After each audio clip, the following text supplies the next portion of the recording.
Olá pessoal, na aula de hoje nós vamos discutir um pouco sobre as drogas bloqueadoras neuromusculares. Nessa primeira parte, sendo as drogas bloqueadoras neuromusculares despolarizantes, ou seja, que causam a despolarização da placa mioneural. E já vamos colocando aqui a principal substância e a utilizada, ou a única substância, que seria a succinilcolina. Ela vai ser o tema da nossa aula de hoje, mas vamos fazer alguns passeios históricos para nos situarmos nesse assunto. Primeiro, esse grupo dos BNMs foram drogas descobertas pela observação científica. E aí fica uma grande, vamos dizer assim, homenagem a um dos caras que eu acho fantástico, fisiologista, chamado Claude Bernard. Claude Bernard, observando o comportamento de índios que utilizavam na flecha um veneno, que esse veneno foi chamado de curare, né? E que esse veneno matava as caças, mas o índio que consumia a carne não morria, ele observa que a substância que ali estava era capaz apenas de ser introduzida no corpo humano por via parenteral, ou seja, na ingestão da carne contaminada, o veneno não faria nada no corpo humano. Isso, Claude Bernard, em 1850, já sugeria que essa substância que teria lá, do curare, ou curarizante, seria capaz de bloquear a placa nervosa muscular, a junção nervosa muscular ou a junção mioneural. Mas isso só é realmente, vamos dizer assim, consolidada, essa proposta de Claude Bernard, em 1906, pelo Langley, quando ele sugere realmente esse bloqueio da placa mioneural. Mas, somente em 1935, olha como o negócio era lento, é que a substância de tubocurarina, que foi o primeiro curarizante a ser descoberto, é elucidada e, a partir daí, é proposto a utilização dela clinicamente. Mas somente em 1942 é que o Griffith Johnson começa a utilizar a tubocurarina como uma substância relaxante muscular, e aí há um sucesso maravilhoso do uso dela, né? Porém, já em 1943 se observa que alguns pacientes que fizeram uso dela começam a se complicar. Em 1952 surge a droga que vai ser o tema principal da nossa aula, que é a succinilcolina, que já vamos deixar uma dica importante. Na verdade, ela é um dímero, é um éster de colina. Na verdade, a succinilcolina seria duas moléculas de acetilcolina juntas. Já em 1954, devido à mortalidade elevadíssima com a detubucurarina, é necessário descobrir drogas novas. E aí começa a briga através de descoberta de substâncias novas que agissem na placa mioneural com a segurança maior. Uma das principais complicações que se tinha à época seria a resposta de liberação de histamina, uma complicação importante da detubucurarina. Além disso, também a ação dela sobre o gânglio nervoso, causando bloqueio ganglionar. Bom, em 1967, o pancurônio é sintetizado, e na década de 80 a gente tem a evolução aí do vencurônio e do atracúrio esse que ganha um espaço enorme no bloqueio neuromuscular. Claro, no bloqueio neuromuscular há despolarizante ou não despolarizante, a gente vai estudar isso na próxima aula. E na década de 90 nós vamos ter aí o mivacúrio, o rocurônio e o cisatracúrio, sendo esse aí extremamente consolidado na prática médica, o cisatracúrio. Mas agora, no século XXI, nós temos uma evolução fantástica. Veja bem, primeiro, o aparecimento de uma outra droga capaz de fazer a reversão do bloqueio neuromuscular. Porque até então a gente só teria as drogas anticolinesterásicas, que seriam possíveis de ser utilizadas para reverter o bloqueio dos BNMs a despolarizantes. E aí surge o Sugamadex. Sugamadex. Essa substância ela tem a capacidade de causar a reversão do bloqueio neuromuscular e principalmente foi observado a sua potência em relação ao bloqueador neuromuscular rocurônio, né? Bom, mas além do Sugamadex, nós vamos ter a chegada aí do gantracúrio. Qual é a vantagem do gantracúrio? O gantracúrio seria uma alfa-clorofumarato assimétrica que tem a característica semelhante à succinilcolina, de causar um bloqueio neuromuscular rápido e por um tempo também curto. seria uma proposta de substituição da succinilcolina por uma droga mais segura, certo? Então essa é a chegada aí do gantracúrio, uma droga para competir na prática clínica com a succinilcolina na velocidade de ação e no tempo curto de ação. Bom, aqui está a nossa placa mioneural, só para a gente dar uma revisadazinha básica nela. Lembrar que eu tenho o neurônio, que é o neurônio adrenérgico, né? Desculpa, o neurônio colinérgico. Esse neurônio colinérgico que está aqui, ele vai estar liberando quem? Vai estar liberando a minha acetilcolina, e essa acetilcolina vai estar agindo lá no receptor do músculo, que seria o receptor NM, o receptor nicotínico NM. Tá? Então, existem várias possibilidades de fazer um bloqueio neuromuscular. Uma possibilidade seriam drogas que vão causar anestesia local, por exemplo, causando o bloqueio do potencial de ação pelo bloqueio de canais de sódio. Né? A toxina botulínica, que vai diminuir a liberação da acetilcolina, mas o nosso foco na nossa aula seriam drogas como succinilcolina, succinilcolina, que vão causar um bloqueio neuromuscular de forma fásica, sendo a primeira fase despolarizante e a segunda de relaxamento muscular. É uma característica fundamental da succinilcolina. Eu tenho um bloqueio neuromuscular de duas fases, uma primeira com fasciculação e a outra com flacidez, com realmente o bloqueio acontecendo. Né? E a possibilidade, é claro, também de você lembrar que numa situação grave de contração muscular, você pode usar uma droga que vá controlar os canais de cálcio, que seria uma droga importante chamada de dantrolene. Então, gostaria que vocês ficassem nesse quadro que nós estamos vendo agora, que o bloqueio neuromuscular, que nós vamos estudar, seria o bloqueio do receptor NM, certo? Isso pode ser causado por uma droga despolarizante, como é o caso da succinilcolina, ou drogas adespolarizantes, que a gente vai ter algumas. Uma que nós já falamos foi a detubucurarina, mas ela está ultrapassadíssima na prática médica, não é mais de uso clínico. Nós temos drogas muito melhores, como eu falei há pouco, uma droga que vem ganhando espaço é o cisatracúria. Bom, então aqui só para a gente lembrar um pouquinho da estrutura do receptor nicotínico. O receptor nicotínico ele tem 5 partes, mas dividido em 4 tipos de subunidades. Né? E para que esse canal iônico de sódio ele se abra, né, e aconteça despolarização, é necessário que haja ligação de 2 moléculas de acetilcolina. Se ligar somente uma molécula de acetilcolina, esse canal não abre. De modo que, quando eu vou utilizar um bloqueador neuromuscular, esse bloqueador neuromuscular ele vai ter que se ligar aqui, quer dizer, aqui, não é? E vai ter que se ligar aqui, bloqueando os 2 sítios de ligação da acetilcolina, compreende? Então é bem simples. Eu quero bloquear a ligação da acetilcolina, porque se a acetilcolina se ligar ao receptor, vai abrir o canal de sódio, o sódio vai entrar e a célula vai despolarizar e eu tenho a contração muscular. Se eu bloqueio, não há abertura do canal de sódio e a célula não despolariza. Tudo bem? Então vamos ver a classificação. Bom, eu posso classificar de várias maneiras. Eu posso classificar os bloqueadores neuromusculares, aqueles que vão inibir a síntese de acetilcolina, bloqueando o transporte de colina. Lembra que a colina vai se juntar com acetil, com a enzima A, formando acetilcolina. Então eu posso bloquear o transporte de colina, como é o caso, por exemplo, com a hemicolinel, com o trietilcolina. Eu posso causar o bloqueio do transporte de acetilcolina para a vesícula com vesamicol.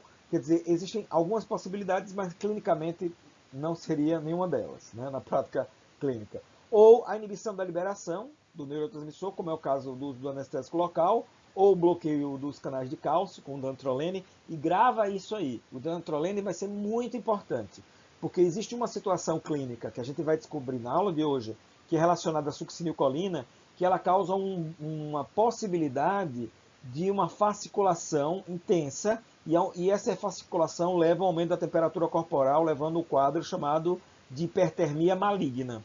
E a única coisa que você vai ter para reverter, do ponto de vista farmacológico, é bloquear o canal de cálcio usando o dantrolene nesse quadro. Mas a gente vai ver isso com calma na aula de hoje, daqui a pouquinho. E toxinas, como a toxina botulínica também, ou a do veneno das anajas.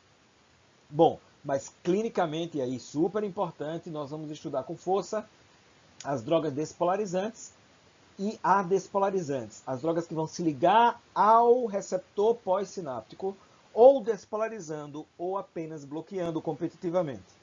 Na aula de hoje, nessa nossa aula, nós vamos estudar as drogas que são despolarizantes. Bom, para a gente situar dentro do contexto, então, bloqueadores neuromusculares podem ser divididos em adespolarizantes, ou seja, que bloqueiam o receptor de acetilcolina de forma competitiva, e os bloqueadores neuromusculares despolarizantes, que são aqueles que bloqueiam a placa mioneural, só que primeiro eles fazem uma despolarização seguida de uma flacidez. Então ele tem duas fases. Ele não é competitivo, inclusive. Então eu posso dizer assim, os adespolarizantes são competitivos e os despolarizantes são não competitivos. Obviamente, como vocês se lembram aqui na farmácia, quando uma droga ela é competitiva, ela demora mais um pouquinho para agir. Quando uma droga ela é não competitiva, a ação é praticamente imediata. Muito bem. Então, as drogas adespolarizantes, eu coloquei algumas aqui. A primeira, em vermelho, que hoje não é utilizada na prática clínica, mas a de tubocurarina. Mas eu teria aí o pancurônio, atracúrio, rocurônio, galamina, alcurônio, cisatracúrio, que é extremamente utilizado, galamina. Galamina ficou duas vezes aí, né? O vencurônio, o mivacúrio, né? Muito bem. E os despolarizantes, a succinilcolina, famosíssima succinilcolina, tema da nossa aula de hoje. Bom, então a succinilcolina, que eu vou colocar ela com essa siglazinha, viu? Para facilitar a minha vida, tá? SCH. Ela seria a substância despolarizante disponível na prática clínica, tá? Para a gente já gravar aí, a dose dela seria 1 mg por quilograma de peso, e ela vai produzir um relaxamento de 1 minuto. É fantástico, e a recuperação acontece no tempo T1 de 9 a 13 minutos. Ou seja, é uma droga de indução, de bloqueio neuromuscular muito rápida e de reversão também muito rápida. Preste atenção, essa reversão vai depender da ação de uma enzima, chamada de pseudocolinesterase, ou ainda falsa colinesterase, ou ainda butirilcolinesterase. Mas essa enzima ela pode estar com expressões reduzidas ou com alteração de expressão em alguns pacientes, e a gente vai ver nos próximos slides.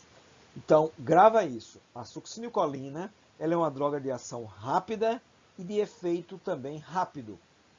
E ela não é competitiva. O mecanismo de ação dela é um bloqueio não competitivo. Portanto, como é um bloqueio não competitivo, você não consegue fazer reversão caso você queira fazer essa reversão. Bom, vamos lembrar que ela é metabolizada no plasma por uma enzima chamada de pseudocolinesterase, ou ainda butirilcolinesterase, ou ainda falsa colinesterase. E que eu falei há pouco que pode ter alterações na expressão dessa enzima. Bom, então quais seriam as causas da atividade anormal dessa butirilcolinesterase no plasma? Existem várias possibilidades da butirilcolinesterase estar com a sua atividade reduzida no plasma. A gravidez, recém-nascidos, idosos, pacientes com doença hepática, o grande queimado, pacientes com neoplasia, o uso de medicamentos como corticoide, estrógeno ou a pílula anticoncepcional, que seria a junção de dois estrogênico com progestogênico, né? A idade avançada, a subnutrição, os inibidores da MAO, como por exemplo moclobemida, o ecotilsulfato, fármacos citotóxicos utilizados no tratamento da neoplasia. Gostaríamos de chamar a atenção aí importantissimamente, não é? Da metoclopramida, que é o Plasil, uma droga muito utilizada aí como droga antiemética, e eu gostaria que você já gravasse uma coisa em relação ao Plasil, em relação à metoclopramida. Sempre tem à mão, nunca usa. É uma droga muito boa para promover a parada da êmese, mas é uma droga com potencial de efeito colateral muito elevado. E o bombuterol e esmolol. Essas drogas, junto com situações clínicas ou em separado, podem causar uma redução da atividade da enzima. E qual é o problema, professor, de reduzir a atividade da enzima? Se eu reduzir a atividade da enzima, eu vou aumentar o tempo de ação do bloqueio neuromuscular. E isso pode ser um problema. Tá? Então, veja bem, uma possibilidade, é a gente utilizar um exame chamado, uma técnica chamada de número da dibucaína. O que a dibucaína ela é? Veja bem, nós vamos ter a colinesterase plasmática, que ela pode ser uma colinesterase atípica. Essa colinesterase atípica, ela não vai conseguir hidrolisar de forma eficiente a succinilcolina e também um outro BNM, que no caso é a despolarizante, que é o mivacúrio. Tá? Então, a presença dessa enzima atípica está geralmente relacionada a um aumento da atividade do bloqueio neuromuscular, inclusive por mais de hora. Né? O que, na verdade, aconteceria, como a gente mostrou há minutos, de 8, 10 minutos, 12 minutos no máximo. Né? Então, o que deve ser feito? Você pode fazer um teste com essa dibucaína, que é um anestésico local capaz de inibir a atividade da butirilcolinesterase, sendo ela extremamente eficaz na normal do que na atípica. De modo que, se o paciente ele tem uma inibição da butirilcolinesterase de 80%, quando você usou a dibucaína, você diz que esse indivíduo tem o número de dibucaína 80. Portanto, ele é um indivíduo que tem uma sensibilidade tranquila à ação da succinilcolina, ele vai metabolizar bem. No entanto, na presença da forma atípica, o número da dibucaína cai, podendo chegar a 20. E isso mostra, claro que a gente teria aí um intermediário também, em torno de 50%, 60%. Né? Então, essa relação está correlacionada com a presença de genes heterozigoto ou homozigoto, como vocês podem ver aqui na tabelinha. Né? Observem aqui na tabelinha que o homozigoto típico ele vai ter 70% a 80% de nota da dibucaína e o tempo de ação da succinilcolina, nesse caso, seria de 5 a 10 minutos, no máximo 12 minutos. Quando ele é um heterozigoto, né, eu teria aí a possibilidade dele ter uma ação, uma nota 60 de dibucaína e o tempo de ação já da succinilcolina subiria para 20 minutos.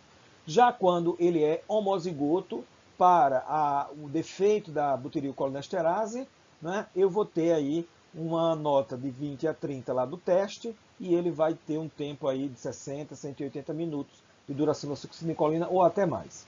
Veja bem,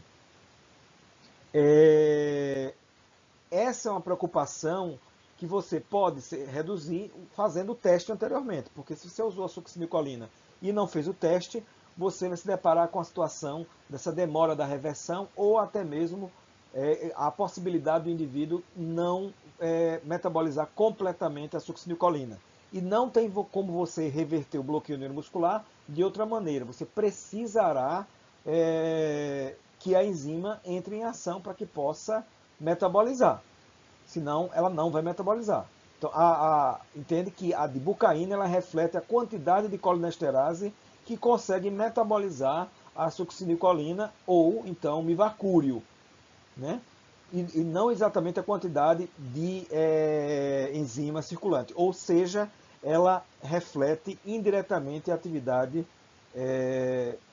a capacidade de duração do bloqueio neuromuscular utilizando succinilcolina. Bom, qual é o mecanismo de ação da succinilcolina? O mecanismo de ação é composto de duas etapas, como eu falei há pouco. Nós vamos ter a primeira etapa, que ela vai se caracterizar pelas contrações, fasciculação, e a segunda etapa, que vai ser caracterizada pela flacidez, pela paralisia muscular. Né? O computador aqui ficou um pouquinho lento, né? Mas seria exatamente isso. A primeira etapa vai haver uma despolarização. E por que tem essa despolarização? Veja bem. Porque, como eu falei há pouco, a succinilcolina ela é um dímero de acetilcolina. Ela é uma molécula, duas acetilcolinas juntas. Então ela vai causar um grande estímulo no receptor e na sequência de sensibilização desse receptor. Então vocês já estão vendo aí, ele vai causar um bloqueio fase 1, que é a abertura do receptor, onde vai entrar sódio, né, despolariza a placa, eu tenho a propagação da despolarização e eu tenho uma contração da musculatura. Só que é uma contração intensa e desorganizada que nós chamaríamos de fasciculação. E essa fasciculação, gente, ó, fasciculando, se você faz isso, vai aquecer. Essa fasciculação aumenta a temperatura. Essa fasciculação gera também maior liberação de potássio, que vai ser uma grande preocupação que eu tenho quando usar a succinilcolina, aumentar o potássio circulante, causar uma hipercalemia. Bom, então a primeira etapa foi essa, da succinilcolina causar o estímulo na placa, e a segunda etapa seria essa exposição prolongada, gerando a repolarização, gerando o bloqueio, gerando a dessensibilidade e gerando, portanto, a flacidez, a paralisia. Então eu tenho uma primeira etapa, que é contração, seguida de uma segunda etapa, que ocorre uma dessensibilização do receptor. Portanto, a paralisia. Bom, então aqui para a gente observar essas características, como eu tinha falado, ela é um éster de colina, dicolina, porque elas são duas acetilcolinas juntas. O tempo de ação dela é ultra curta, começando com 1 minuto a 1 minuto e meio após a administração, ou seja, ultra rápido, não é? E durando 5, 8 minutos no máximo, aí, em torno de 12 minutos, exagerando. E aí a gente vai ter aquelas modificações de heterozigoto ou hemozigoto para o defeito genético da expressão da butirilcolinesterase, que a gente pode fazer avaliação. Bom, qual a utilidade clínica dos BNMs? Ela é utilizada como relaxante neuromuscular, então em situações todas onde você precisar fazer um relaxamento muscular. Então vou utilizar isso numa cirurgia, né, onde eu preciso ter a musculatura inibida, né, numa situação espástica como o trismo e o tétano, em pacientes com convulsões, na epilepsia. Nessa técnica, que é a eletroconvulsoterapia, é uma técnica utilizada em psiquiatria para diminuir a mialgia na pós-terapia eletroconvulsivante, né? Manobras ortopédicas para redução de osso, né?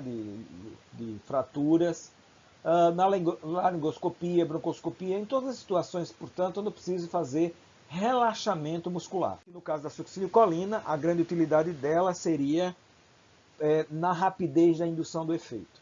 Bom, em relação à possibilidade de efeito colateral dessas drogas, nós teríamos aí a preocupação em relação ao sistema cardiovascular. Ela pode causar uma bradicardia, e essa bradicardia ela pode ser importante, e ela ocorre justamente pela capacidade da droga de fazer essa primeira ação lá sobre a placa ganglionar. E a possibilidade também de fazer arritmias ventriculares, isso causando uma redução do limiar de excitabilidade, causando, portanto, uma alteração de escapes de potássio, o que facilitaria quadros de arritmias. Como eu tinha falado, uma preocupação grande da succinilcolina seria essa hipercalemia. Então, olha ela aqui, ó, hipercalemia, ela pode chegar à elevação de 0,5 miliequivalente por litro. Então, essa hipercalemia ela pode chegar a um nível severa, onde você pode ter acidose metabólica, você pode ter hipovolemia associada aí. Continuando então nossos efeitos colaterais, nós temos o aumento da pressão intraocular, que é uma preocupação que pode causar um quadro de glaucoma, né? A utilização da succinilcolina pode causar esse glaucoma agudo. Outra consideração importante seria o aumento da pressão intragástrica, que poderia facilitar, por exemplo, um retorno e uma broncoaspiração, né? Esse efeito é extremamente variável, né? E vai depender muito de paciente a paciente em relação à fasciculação da musculatura abdominal, entre elas o reto abdominal. Uma curiosidade que não é observada em crianças, né? E é reduzido se você, antes de ter feito o bloqueio, usando a succinilcolina, você usou um curarizante anteriormente. Né? E deve ser extremamente observado o cuidado em relação às gestantes, né? Por conta de que a possibilidade da ocorrência fica muito maior por conta do espaço ali pequeno. Né? Então isso vai valer aí para gestante, para paciente com ascite, paciente com obstrução, paciente com hérnia de hiato. Então esses pacientes teriam maior facilidade de fazer uma broncoaspiração utilizando succinilcolina. Bom, também nós vamos ter o aumento da pressão intracraniana, o aumento da PIC, né? Que não ocorre se você fizer uma pré-curarização. Então, uma possibilidade é a utilização de um cisatracúrio anteriormente para diminuir a possibilidade do aumento da pressão intracraniana. Mialgia, não é? a incidência de mialgia pode chegar a 90%, mas veja, vai de 0,2%. Isso é extremamente variável por conta daquela primeira etapa, que seria a etapa da fasciculação. Isso aqui, é por isso que isso ocorre, né?